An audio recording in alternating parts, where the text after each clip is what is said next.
Okay, I'll use this later. It's Thursday, so you know what that means. I gotta be extra careful today. It's super full. Obviously, things are changing up a little bit here. I'll explain that at the end, but I wanted to start off with a little conversation. Thursday now is going to be kind of like a teaser intro for the Sunday message. So that's what this is going to be about. You probably never heard of this. There's this thing called normal or necessary narcissism. Now, I know you probably do the same thing I do when you hear that. It's you rack. You're like, I don't think necessary and narcissism fit together. Because for us, narcissism or being narcissistic is a selfish thing. But what this concept talks about is there is a healthy, normal amount of self awareness and self protection that you just have to possess. It helps you figure out where you fit into the world. It helps you align with things around you. If you're not aware of yourself, then you can't figure out how you fit into the world.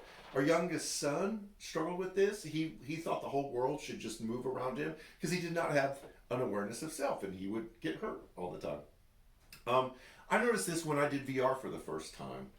I haven't done it a lot, but one of the disorienting things about virtual reality is I couldn't find myself in my visual field. Like you're wearing the VR goggles, you're looking around at everything around you, but I wasn't in it.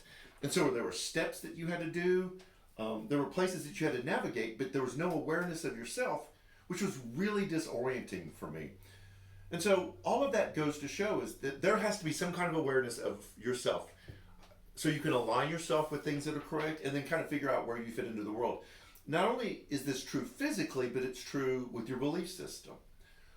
You have to have a set of values, a set of beliefs, of truths that you hold that kind of orient you in the world. This is what I believe about how structures should work, how schools should work, how church should be, how relationships should be.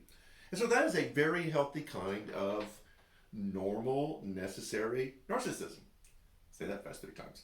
However, there is a growth that is supposed to happen in this normal narcissism. And I will give you a specific example.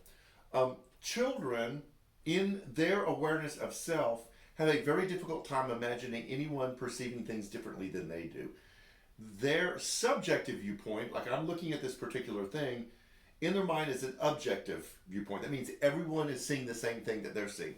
So if you were to take this pillow and show it to children, one side is red, the other side is Clifford, the big red dog, and you were to flip this back and forth with children several times. Red side, Clifford side, red side, Clifford side, so that children would absolutely know that there were two sides to this pillow, and you would hold this up to them and say, what do you see? And they would say, Clifford.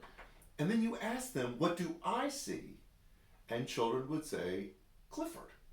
Even though you've showed them there's a red side to the pillow. Because an immature, necessary narcissism can't perceive others seeing something different than what they see. The lesson, all of you are smart, the lesson should be obvious. This unfortunately happens in the church world, and it's the reason why a lot of people leave the church, is because we claim that there's only one way to see things, only one set of understandings, one set of perspectives, and if we hold it up, you better have ours, and if you don't have ours, then you don't fit in here.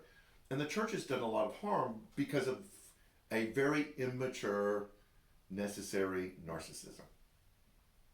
And that has been the whole purpose of this series, Dear God, Honest Prayers to a God Who Listens, is a recognition that there comes a time when we have to let go of the childish things. I think Paul talked about that. And that our faith has to grow. And part of that faith growing is recognizing that it's okay to pursue different perspectives, understandings, experiences with God. That unity doesn't mean uniformity. We all don't have to be the same. That we can see things differently and experience things differently and have a different relationship with God. That doesn't mean that truth is subjective or arbitrary. It means our understanding or perception of it is. And that's what growth is all about. So this Sunday will be our final Sunday in this book. We will look at the journey of seeking God in a spiritual growth in a very process oriented. It's not steps. You don't do step 1, step 2, step 3. But there are these things that we include in our life that help us move to a much more mature perspective and less us-centered understanding of who God is. A huge thanks to Nelson for a fantastic job this past Sunday. I've already watched it. As you notice, Tuesday update is now being done by Kathy and Bobby, which I appreciate. They do a much better job than I do. And we're going to be kind of tooling around a little bit with things that are happening online. So that is your thought for Sunday, and we'll kind of approach some of these specific topics on Sunday. We are moving to encouraging everyone to wear masks. The numbers are just ridiculous. The hospital is turning away people from ICU. So we're not mandating masks, but we are strongly encouraging everyone mask. Unvaccinated people obviously spread it, and we're finding that vaccinated people, for a much shorter period of time, they don't hold on to the virus as long as unvaccinated people do, can also spread the virus. So we just want to be super, super careful. That is it. Looking forward to seeing you Sunday, either in person or virtually. But we hope you have a great weekend, and we will see you Sunday. Take care.